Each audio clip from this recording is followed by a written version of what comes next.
সকলকে good morning. ৰাতিপুৱা খুব ধুনীয়া এটা পৰিৱেশৰ মাজত আপোনালোকক লৈ আহিছোঁ। খুব সুন্দৰ এটা, এইটো চাইডে পুখুৰীটো আছে আৰু এইটো চাইডে এটা সৰু সুৰা ব্ৰিজ আৰু খুব ষ্টাইলৰ বনাই দিছে।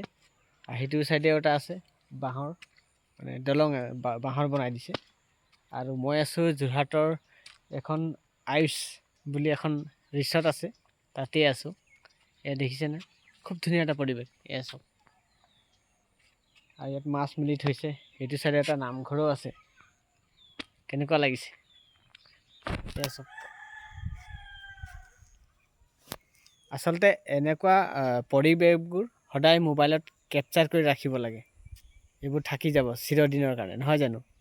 আৰু ভিডিঅ'টো যে মই লাইক ভিউজ পাবৰ কাৰণে কৰিছোঁ, সেইটো কথা নহয়। এদিনতো এদিন আমি এইখন পৃথিৱীত জন্ম লৈছোঁ, আৰু এইখন পৃথিৱীৰ পৰা আমি একদম ওপৰত যাব লাগিব। আৰু মোৰ এই ভিডিঅ'টো থাকি যাব মোবাইলত, আৰু সকলোৱে মোৰ চেহেৰাটো চাবলৈ পাৰিব, নহয় জানো? নিশ্চয় সেইটোৰ কাৰণে ভিডিঅ'টো বনোৱা হয়। কোনো মোৰ পইচাৰ কাৰণে ভিডিঅ'টো মই বনা নাই।